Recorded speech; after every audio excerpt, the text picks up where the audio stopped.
Ótimo, então vamos começar formalmente. A gente dá início à sessão de defesa de tese da Bruna, Daiana Lemos Pinto Ramos, que foi orientada no trabalho conjunto da Adriana comigo e também o professor Jorge Simões, que começou a orientação. Não sei se o Jorge está aqui na sala ou se vai vir daqui a pouco, mas é importante o registro, né? O título da tese é de Sentir-se burra a criar uma casca grossa, trajetórias e negociações de identidades de mulheres brasileiras na física. É uma tese, a Bruna está concluindo o doutorado, né, em ensino e história da física. É um doutorado multi-instituto, né, na UFRJ, é sediado no Instituto de Matemática, mas também com colaborações de colegas da física. Na banca, eu agradeço muito a presença da professora Eliade Lima, da professora Flávia e também da professora Viviane, a quem a gente vai passar a palavra para comentários e arguições daqui a pouco. Pedi para a Bruna tentar defender, apresentar os slides em uns 20 minutos, mas eu acho que não serão em 20 de jeito nenhum, porque é muito dado, né?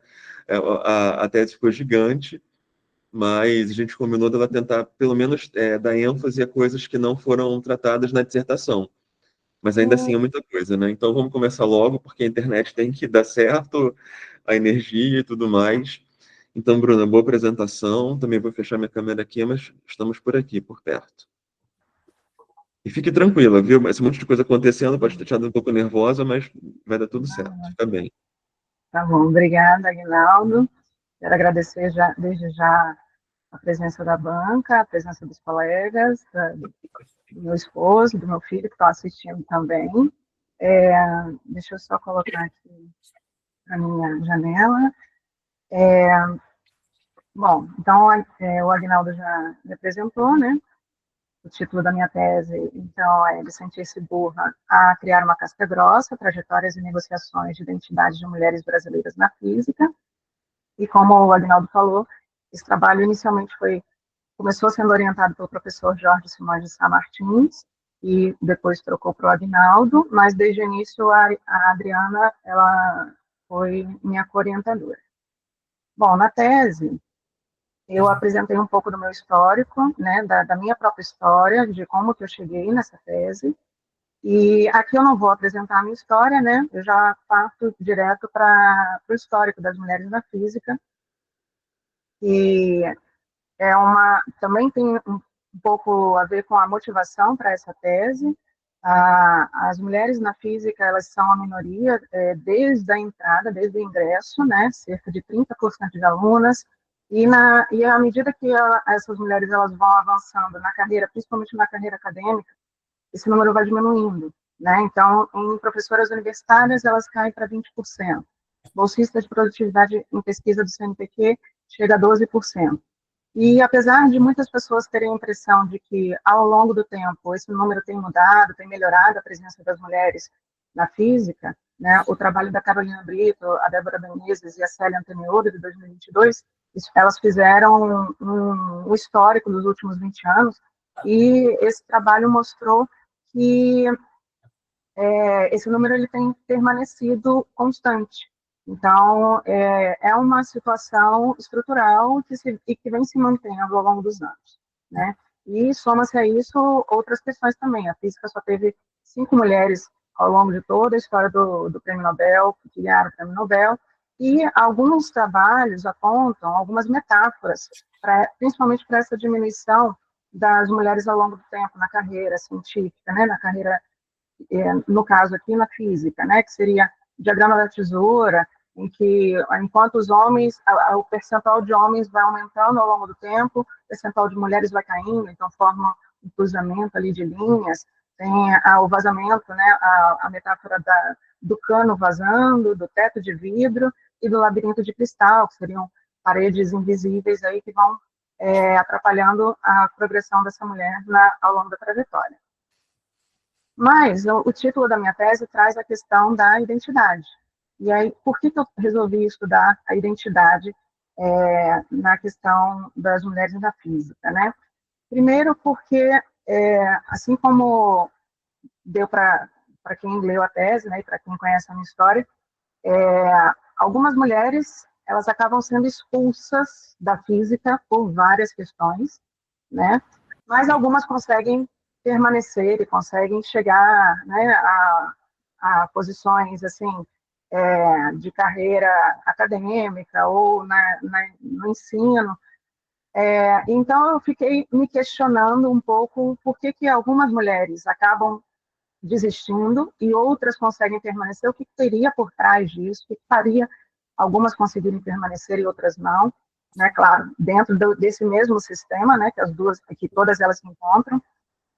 Um outro questionamento também que eu me fiz, né, se trazer mais mulheres para esse ambiente, sem que houvessem mudanças estruturais, se seria suficiente de fato, porque muitos artigos trazem, é importante estimular meninas e mulheres para carreiras, né, científicas, para carreiras na física, mas será que a física é um ambiente acolhedor para essas mulheres? Será que elas vão permanecer se elas entrarem, né? E, somado a isso, a questão da identidade como um fator importante de permanência começou a ser apontada em alguns estudos, principalmente os mais antigos, né, que eu encontrei, foram os das autoras Carlone Johnson e da Hazari, que elas trabalham alguns fatores, que eu vou apresentar logo em seguida, alguns fatores que estão correlacionados com a permanência, especialmente de mulheres, né, e minorias dentro da física, tá? Então, eu comecei a estudar esses fatores. Então, o primeiro, né, é a questão da identidade. Então, para a minha tese, na minha qualificação, eu tinha trazido um outro autor, que era o Guy, James Paul Guy, e aí foi sugerido até que eu trocasse, e então eu trouxe o Stuart Hall, a Catherine Woodward e a Judith Butler. Ela já estava na minha tese, né, inicialmente, mas a diferença aqui, né, não tem, é mais a questão da abordagem. O Stuart Hall, ele trabalha com a questão da identidade cultural, que é aquela identidade étnica, né, da cultura mesmo, pode ser nacional, pode ser por você fazer parte de um grupo, né, cultural, mas ele também fala da questão da identidade, sendo a identidade não sendo uma coisa fixa, né, ela é influenciada pelo meio, é influenciada por fatores históricos, né, sociais, e também ela é fragmentada, né, ela não é unificada, você não é uma coisa o tempo todo, né, e ele também fala da questão da diferença, e que a identidade ela é marcada principalmente pela diferença, né, você se diferenciar de um grupo, então isso também faz parte da sua identidade. E eu trago até uma frase aqui, né, que se uma identidade consegue se afirmar, é porque é por meio da repressão daquilo que a ameaça, né? Então, se você consegue afirmar uma identidade, é porque você reprime alguma coisa que está ameaçando aquela identidade. A Catherine Woodward, ela trabalha junto com as ideias do Stuart Hall também, e ela fala que a identidade é marcada pela diferença, e algumas diferenças, elas são mais importantes do que outras, né? Então, eu acho que essas características fizeram muito sentido para mim na questão da física, e eu juntei isso também com a Butler, que fala que a identidade é um efeito de práticas discursivas, ela é performativa e e as mesmas práticas que regulam o gênero da pessoa, elas também governam as outras noções da identidade. Então, eu juntei essas ideias, né, desses autores, e o que tem em comum entre eles é que a identidade ela é determinada por relações de poder. Então, essas relações de poder que existem entre os grupos determinam quem pode e quem não pode pertencer a um grupo, e normalmente o grupo dominante, né, o grupo que detém o poder, é quem determina quem pode e quem não pode pertencer, né, aquele grupo, e a identidade, principalmente, né, ela não é fixa e ela é discursiva. Eu trago também uma compreensão de gênero, então o gênero também eu trago a Butler no gênero, e trago a Johann Scott e a Guacira Lopes Louro. Então o gênero ele também é performativo, ele também precisa ser repetido, sustentado repetidamente, para que é uma forma de você manter esse gênero. Só um instante aqui, porque apareceu uma pessoa aqui pedindo para entrar. O gênero ele também é uma forma de significar relações de poder, e ele é influenciado constantemente por essas instituições generificadas em que estamos inseridos. Eu trago também a questão do discurso, aí no discurso eu ainda trago o Gui um pouco, né, do Gui, principalmente porque ele estuda discurso também, então ele fala do discurso relacionado principalmente à questão da identidade, né, o Foucault, porque dentro da visão, né, de discurso, a gente traz o Foucault, porque o discurso ele é uma prática e ele também precisa ser constantemente atualizado, repetido, e o poder, né, quando a gente fala de relações de poder, o poder ele é inerente ao discurso, mas eu destaco mais a Judith Baxter, que ela traz a questão do discurso também relacionado ao conceito de poder, então ela utiliza muito Foucault, e ela fala de negociações das posições de poder em discursos de mulheres, porque ela traz uma visão feminista pós-estruturalista, né, para a análise desse discurso, e ela coloca que muitas vezes a mulher ela se coloca numa posição de poder ou numa posição de sujeição dentro do seu discurso, e às vezes essas duas posições antagônicas aparecem dentro do mesmo discurso. Então eu uso um pouco dessas noções de discurso para tentar fazer uma breve análise, né? Não consegui, acho que talvez fazer uma análise tão aprofundada, mas eu trago um pouco desses conceitos para a minha análise de discurso, principalmente nas entrevistas e um pouco também na parte das respostas abertas ao questionário. Outras questões que eu trouxe também, a questão da identidade física, né? Então, fatores que influenciam positivamente nessa identidade física seriam o interesse da pessoa, o senso de pertencimento àquele grupo, que tem a ver com a identidade que eu já falei, o reconhecimento também tem a ver com os conceitos de identidade trazidos pelos autores, a performance, a pessoa conseguir desempenhar uma boa performance e se sentir competente na área.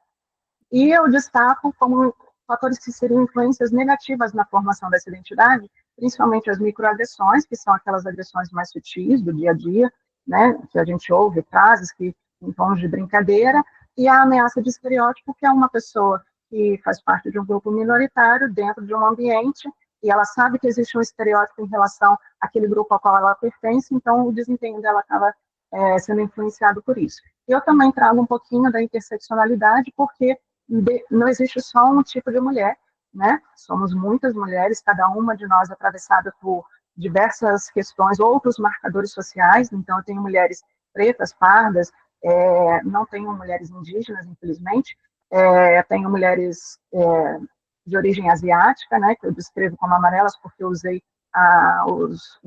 as categorias do IBGE. E existem, além dessas questões, né, raciais, tem a questão da sexualidade e outros atravessamentos. Então, eu tento trabalhar um pouquinho isso também na minha tese. Com isso, o objetivo principal da minha tese seria investigar a negociação dessas identidades nas mulheres na física, né, e ver como que isso afeta a forma como elas se enxergam dentro da física, principalmente, né, e aí para isso eu trago algumas questões, que são as questões que eu tento trabalhar ao longo do texto, que é como elas entendem o que é ser uma pessoa da física, e a partir disso que elas apontam, se elas se enxergam dessa forma, como que elas se comportam para serem reconhecidas dentro da física, e como elas negociam as outras identidades, e como que essas trajetórias, né, nesse ambiente, que pode ter sido atravessado por várias situações de machismo e tal, como que isso influencia a forma como elas se colocam também em relação a se reconhecerem como físicas. Como objetivos secundários, então, isso foi surgindo em algumas entrevistas, né, principalmente, e no questionário em algumas perguntas, né, identificar o que elas pensam ao longo se elas se veem continuando na carreira, investigar o que elas pensam que seria necessário para que mais mulheres se interessassem, e aí eu tento abordar um pouco mais das situações que elas sofreram, né, aquelas que sofreram, que alegam, que falam que sofreram situações, e também identificar nesse discurso aí possíveis diferenças nessa negociação de identidade. No meu texto, então, eu faço um breve apanhado de alguns estudos que tratam da identidade na física. Aqui no Brasil, ainda são poucos os estudos, que eu tenho conhecimento até hoje é o da Carolina Vidor, que fez uma revisão sistemática em 2020, então por isso que eu não fiz uma revisão sistemática nessa tese, então eu fiz uma revisão um pouco mais enxuta, mas ela aponta, né, que cerca de 70% dos estudos gerais, internacionais, trabalham o gênero, principalmente, né, como uma coisa binária, e a identidade no Brasil, né, nesse estudo dela, ela fala que a identidade no Brasil, até então, não existia esse estudo de identidade no Brasil. E a tese dela é o primeiro caso, né, de estudo que trabalha essa questão de identidade discursiva, tá? Uma outra abordagem, né, a que eu faço na minha tese, ela trabalha com homens e mulheres da universidade onde ela estudou, mas é o primeiro estudo. Então, que eu tenho conhecimento até agora, o meu estudo ainda é bastante novo nessa área. Como metodologia, eu trago a pesquisa feminista, né, as metodologias feministas. Então, no meu caso, eu fiz um questionário e fiz entrevistas. O meu questionário ele foi aplicado, né, online, ele foi divulgado por e-mails institucionais, eu busquei e-mails de todos os cursos de física que eu consegui encontrar, mandei para pós-graduação, graduação, fui divulgando e pedindo, né, que fosse divulgado esse questionário em universidades. Também divulguei por redes sociais, amigos divulgaram, né, e esse questionário ali é bem longo, né, quem teve acesso à tese, né, eu encaminhei uma cópia, e ele tinha vários tipos de questões abertas, questões com um único tipo de resposta, questões que era possível mais um tipo de resposta, questões com resposta tipo Likert, né, que você vai colocando ali uma escala, concordo totalmente, discordo totalmente. No total, eu tive 390 respostas. Esse trabalho ele foi aprovado, né, essa pesquisa foi aprovada no Comitê de Ética. Na entrevista, eu fiz entrevistas semi-estruturadas, como uma conversa guiada, e por eu ter um olhar, né, feminista dentro da minha pesquisa, eu não me coloco como uma pessoa neutra dentro da entrevista. No questionário não era possível porque eu não estava participando ali na hora da pessoa responder. Mas na entrevista eu me coloco também como uma mulher, que também faz parte desse meio, né, que também sofreu situações, então eu converso com a pessoa, né, que durante a entrevista. As entrevistas duraram cerca de 1h30, teve entrevista que durou mais, dependendo da participante, né, que tinha mais coisas para falar. Teve uma entrevista que teve que ser feita em 2 partes, e a ideia da entrevista era justamente entender melhor essas experiências e perceber como que essas mulheres se entendem dentro da física. E as escolhas das colaboradoras para a entrevista, na sua maior parte, foram pessoas que responderam ao questionário. Só no caso assim, de eu precisar preencher algum tipo de perfil que ainda não tinha sido coberto, aí eu fui, como eu não consegui através do questionário, acho que foram 2 pessoas só nesse caso, eu acabei mandando e-mails para outras pessoas que responderam a entrevista também, tá? Mas a escolha para a entrevista não foi baseada nas respostas do questionário, foi baseada no perfil étnico, racial e até a localização regional da pessoa, tentando ser um pouco mais abrangente nesse aspecto, em cada grupo de entrevistadas. As análises, né? Então, eu fiz uma análise temática, tanto das respostas abertas, quanto das entrevistas, buscando ali os temas que me interessavam mais, né, assim, em relação às questões da pesquisa, e aí dentro disso, né, quais os temas que se sobressaem, quais os temas que se repetem nas falas dessas mulheres. Fiz uma codificação simples, né, e também na análise dos discursos, eu busquei identificar respostas para as minhas questões principais. Então, agora eu parto para uma amostra aqui bem resumida, né, de alguns resultados, não consigo trazer todos os resultados, então escolhi alguns resultados para trazer. No questionário, eu foquei nesses 4 grupos, de graduandas, pós-graduandas, professoras de educação básica e doutoras. Então, no total do questionário, eu tive 365 colaboradoras analisadas. as outras 15, né, que fecham aquelas 390, não se encaixavam em um grupo aqui, provavelmente era porque o questionário dava essa opção, né, se você fez física, mas não está atuando em nenhuma dessas áreas aqui, né, está atuando em outra área. Então, essas outras podem ser analisadas depois para um outro tipo de trabalho. Então, no total foram 365, a maioria, né, quase totalidade, assim, mais de 90% cisgênero, mas eu tive 5 pessoas não binárias e uma travesti. No total, né, 66% eram heterossexuais, e aqui no grupo das graduandas é que eu tenho o maior percentual de pessoas que se declararam LGBTI+. Na questão do perfil étnico-racial, eu tive um total de 64% de mulheres brancas, né, e aqui nas pós-graduandas é que esse percentual se diferencia um pouco, e esse percentual, ele coincide com o percentual que foi apresentado até pela SBF há alguns anos atrás, num artigo que eles publicaram, e no total eu tive 58 mais. Aqui eu tenho a distribuição geográfica de todas as colaboradoras do questionário. O único estado que eu não tive nenhuma resposta foi o Rio Grande do Norte, como vocês podem perceber, que é o único estado que não está marcado em nenhum dos grupos.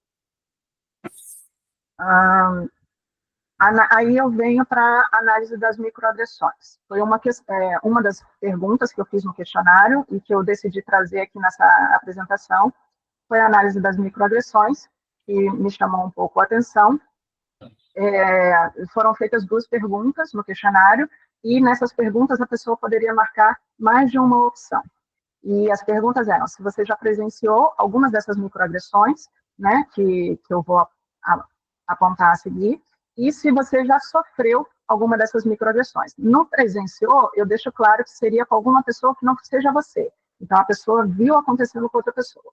E no que sofreu, com ela mesma, né? E aí eu faço a análise dessas 2 perguntas, fazendo um recorte, tentando fazer um recorte interseccional, tentando olhar o que acontece quando eu separo por raça e por sexualidade nessas respostas. Então, para a pergunta 1, que é presenciou as microagressões, aqui eu tenho os 4 grupos de respondentes.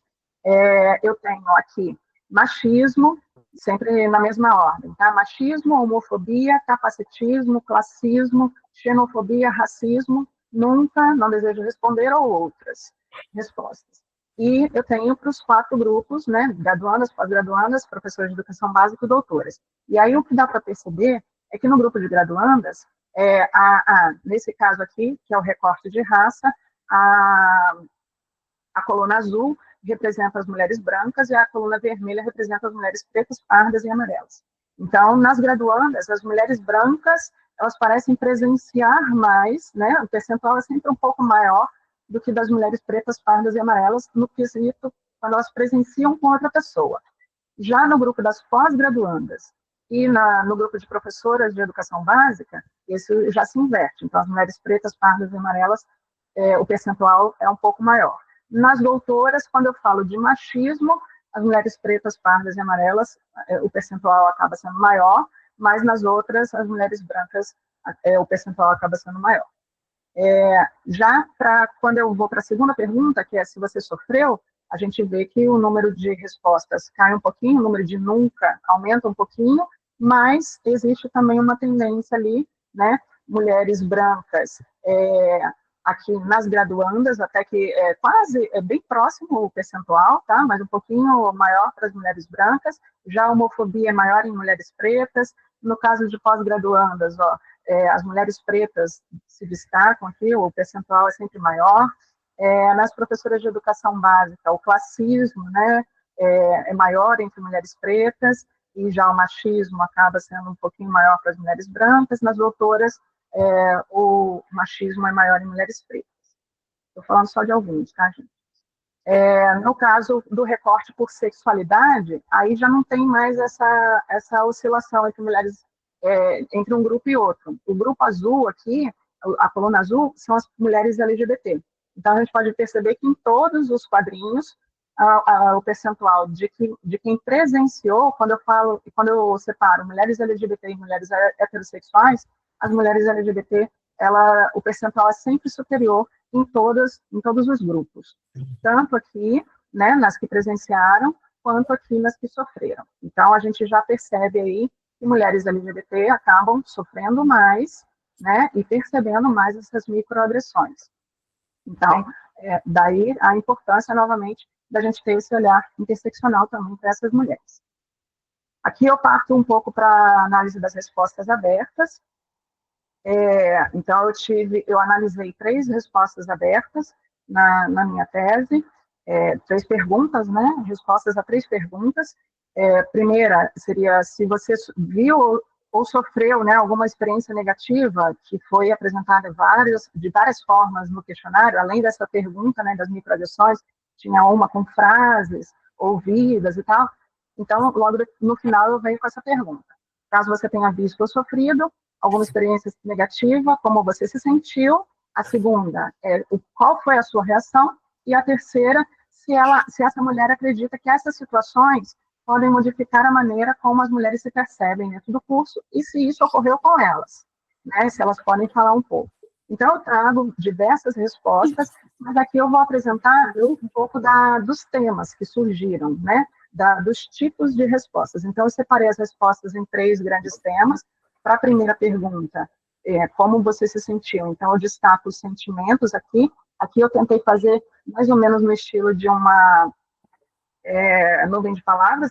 Não é uma nuvem de palavras, mas eu tentei aumentar a fonte aqui das respostas que mais aparecem, né, e deixar menorzinhas as respostas que aparecem menos. Então, o que destaca mais aqui, né, na questão de sentimentos, para todos os grupos, é a questão da interioridade, se sentir incapaz, esse sentimento mesmo de desvalorização. Então, aparece também humilhação, revolta. Aí algumas apresentam a indiferença, que seria aquela coisa assim, aprendi a lidar, aprendi a deixar para lá, né? Então, isso daí já apresenta também um pouco de mudança ali de comportamento dessas mulheres. E pequenininho ali aparece um pensamento de desistência. Então, algumas apontam esse pensamento de desistência. Só um segundo. A professora Flávia, acho que tinha caído.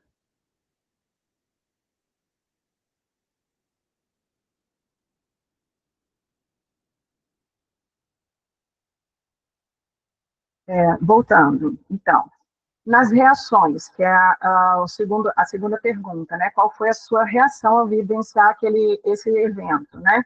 A grande maioria não mostrou reação, aí uma parte menor, né? Mas, assim, não chega nem a, assim, a grande maioria mesmo, assim, mais de 60% fala que não mostrou reação, porque, principalmente quando vem de cima, né? Vem de um professor, de um orientador. As que reagiram, muitas delas falam justamente que conseguiram reagir quando eram com colegas, né? Pessoas assim que mais ou menos no mesmo nível de poder ali, né? No mesmo nível hierárquico.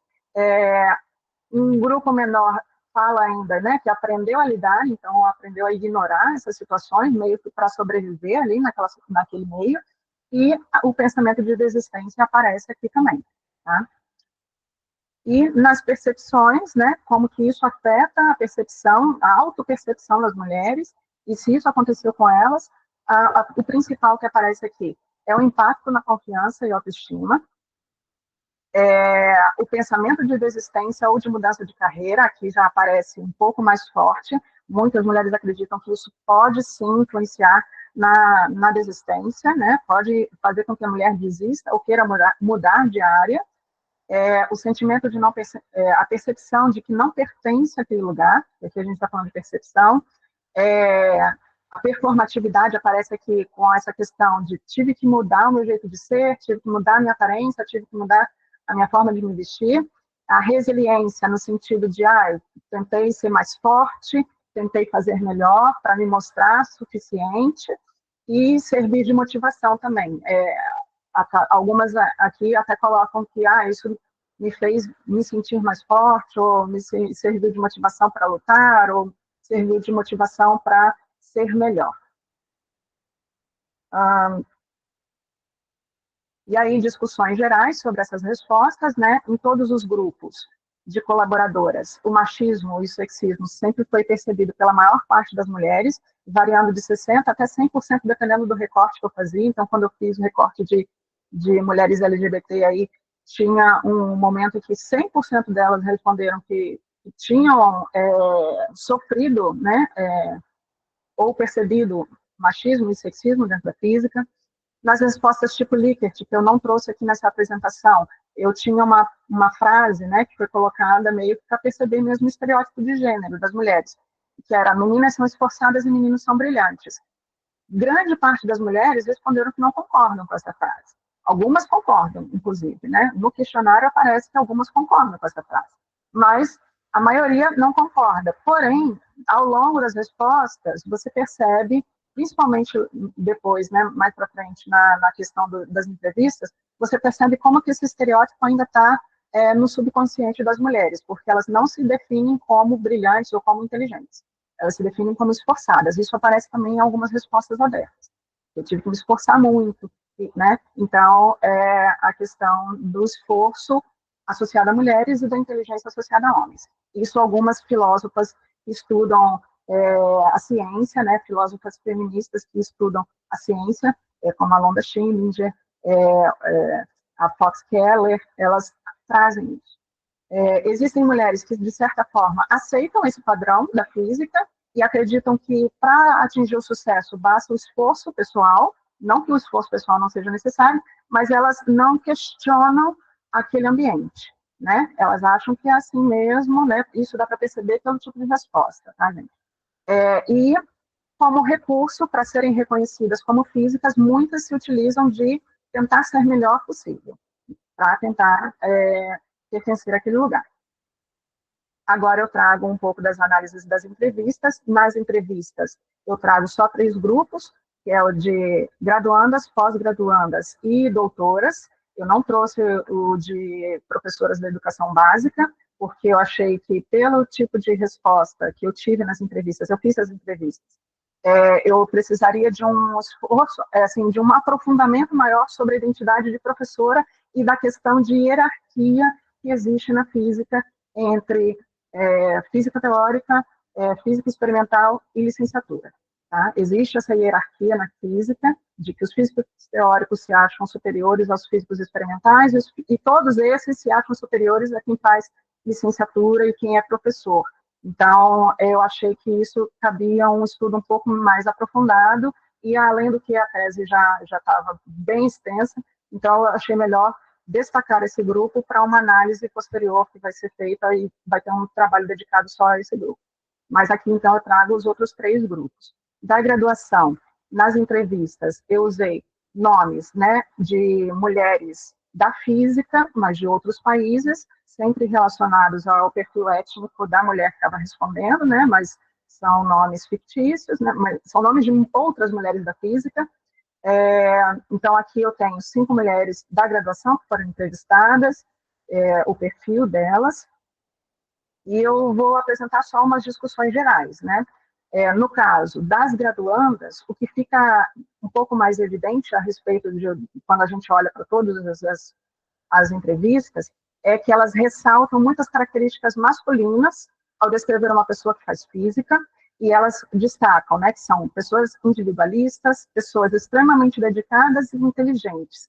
A dedicação aqui está associada a estudar muito, elas estão na graduação, né? Então são aquelas pessoas, né, aqueles meninos que estudam o tempo todo, que sabem todas as respostas, e que mostram interesse quase que exclusivo pela física.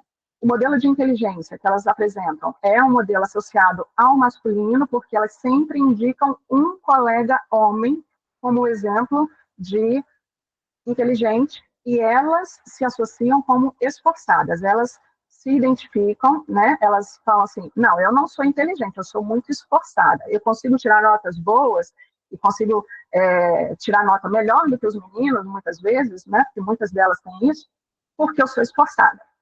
Mas o meu colega fulano de tal, ele é muito inteligente, porque ele sabe as respostas de cabeça. Então, elas têm essa questão. As alunas, elas só se identificam como físicas quando estão fazendo pesquisa, então aquelas que ainda não ingressaram no momento da entrevista, né, numa iniciação, não estão fazendo nada relacionado ao laboratório, nada disso, elas não se identificam ainda como físicas, e o principal é que, por não gostarem apenas de física, por terem outras características que são diferentes da física, e elas acham, e elas enxergam que o físico, né, padrão, ele só se interessa por física, elas, como não se interessam só por física, elas acabam não se vendo completamente como físicas. Então, elas têm aquela coisa, não, eu sou física, mas eu também sou bailarina.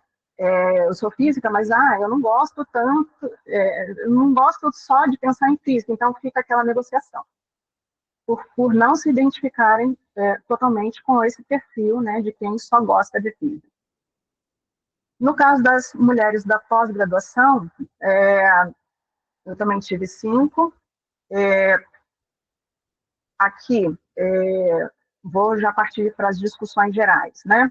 A ideia de persistência, perseverança e resiliência aparece agora como características importantes para quem faz física, e essas características, elas estão associadas muito, isso vai aparecer também no próximo grupo, com a permanência.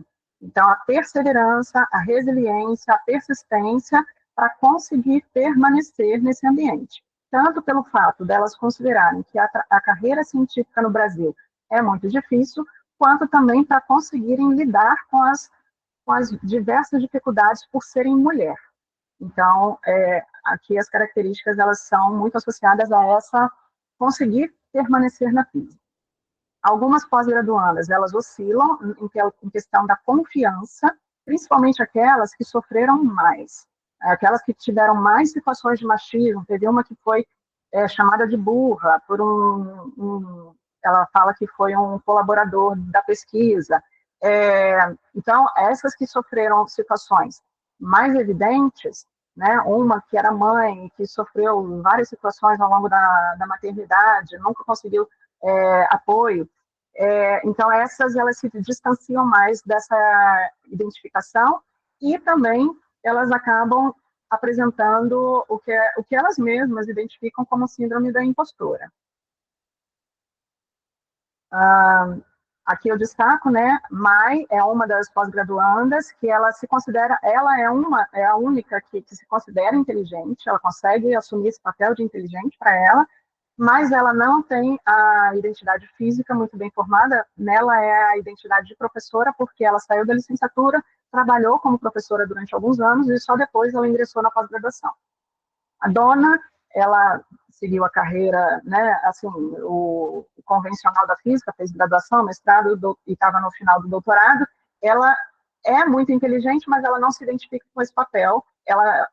Eu até pergunto, como que os colegas a veem. Ela fala, se você perguntar para alguém, vão me chamar de inteligente, mas eu não gosto disso porque parece que eu não me esforço. Então, vem de novo a questão do esforço associado à mulher e a inteligência como sendo uma pessoa que simplesmente brota na cabeça da pessoa, né, as respostas.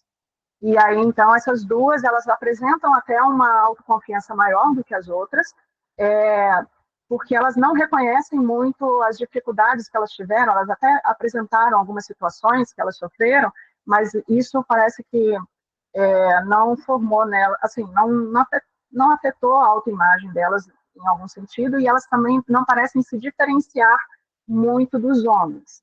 Elas não apresentam características nelas muito diferentes das características que elas apresentam nos homens. Tá? Então, isso foi o que eu identifiquei.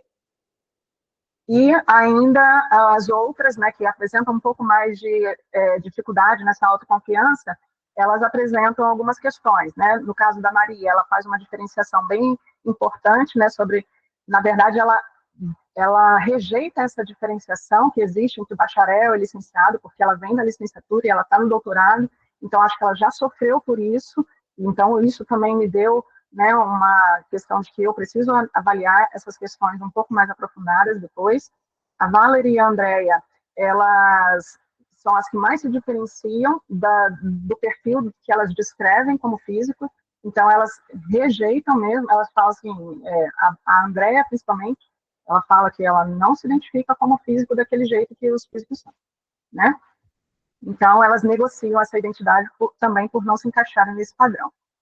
E as doutoras, eu tive 6 doutoras, 4 que atuavam como professoras do ensino superior e 2 que tinham já o doutorado, mas estavam em estágio pós-doutoral, ou trabalhando em um laboratório dentro da universidade. A maioria aqui é mãe, 4 delas são mães. No caso, o geral aqui das doutoras, né, a gente consegue ver que nessa etapa ainda muitas mulheres negociam essas identidades e ainda não se sentem completamente físicas, principalmente as que se destacaram mais no ensino, né, as professoras de ensino superior que se dedicam mais ao ensino do que à pesquisa, elas se identificam principalmente como professoras. Aqui eu destaquei 2 nomes, né, Catherine e Anne, porque elas têm trajetórias assim marcadas por muitas situações, mas tem mais uma terceira, e se eu não me engano aqui, foi a Anne. Também se identifica como professora, ao invés de física. Então, a identidade de professora é mais forte nelas, porque elas não se veem fazendo pesquisa, elas se veem ensinando. Então, para elas, é como se ensinar não fosse algo pertinente, algo pertencente à identidade de um físico. E muitas ainda lutam com a síndrome de impostora, relatam que não se sentem confiantes totalmente em suas capacidades. A única que demonstra plena confiança em suas capacidades e se vê como líder de um grupo de pesquisa é a Mileva, e ela coloca isso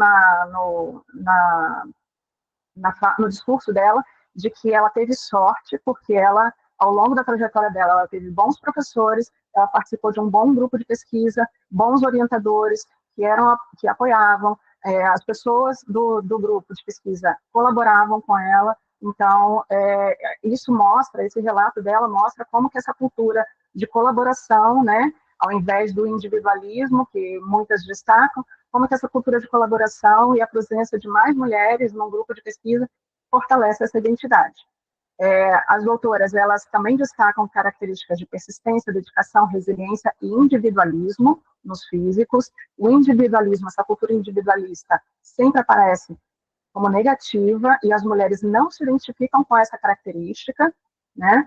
E, novamente, as que não se identificam, que ainda negociam essa identidade e que não se veem como físicas, é por causa dessas questões, por não se encaixarem naqueles padrões ou por não estarem desenvolvendo pesquisa, né? E 4 dessas mulheres são mães. Então, o fato de serem mães afasta ainda um pouco mais essas mulheres da ideia de um físico, porque elas falam, né, que os colegas não sabem o que é ter que sair para buscar uma criança na escola, ou o que é ter que faltar porque um filho está doente, enfim, tem várias situações aí colocadas. Então, eu trago aqui a questão novamente da diferença, né, destacada por Stuart Hall, né, do conceito de identidade, e então, como elas não se veem como individualistas, não se veem como machistas, elas têm empatia pelos alunos, que é uma coisa que elas não enxergam nos homens. Elas não se dedicam apenas à pesquisa, então elas não se identificam como física. Então, quer dizer, elas se diferenciam daquele grupo.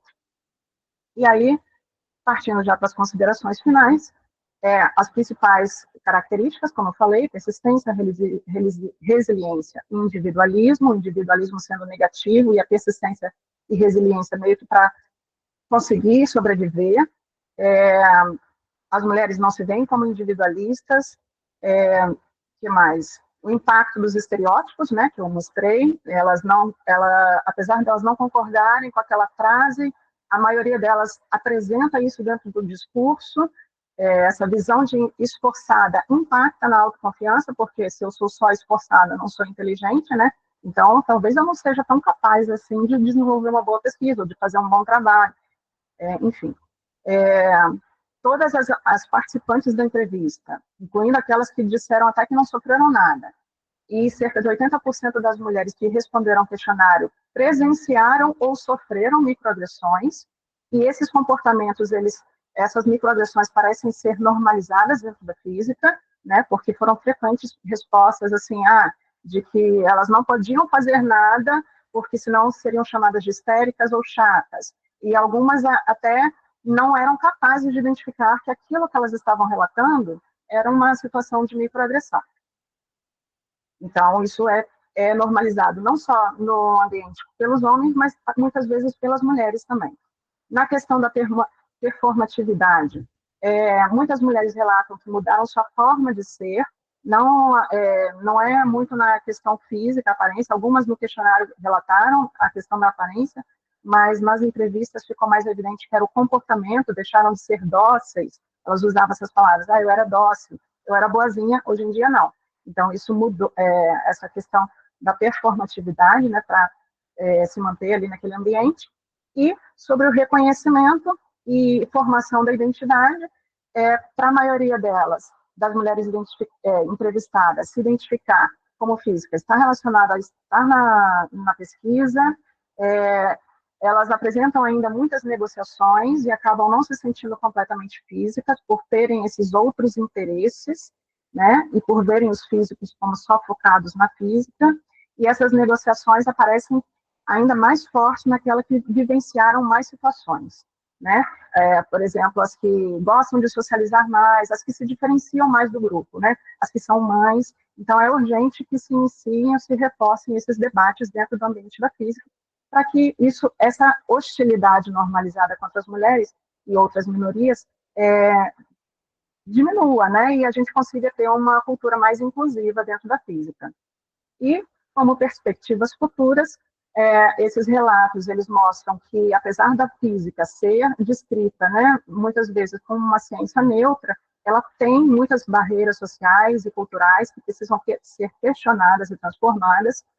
Para produzir mudanças concretas, é preciso um engajamento coletivo e institucional que questione esses padrões de pertencimento, e é importante também explorar outros marcadores sociais, né, que eu trouxe, talvez eu tenha trazido um pouco mais superficialmente, porque era muita coisa, mas se aprofundar mais nesses marcadores, como a sexualidade, que foi evidente no meu trabalho, que é importante, a neurodivergências eu destaco aqui, porque muitas das entrevistadas tinham neurodivergências, eu tive autista, tive TDAH, eu mesma fui identificada tardiamente, meu filho. Então, assim, é uma questão que eu pretendo até investigar futuramente também, talvez num pós-doc.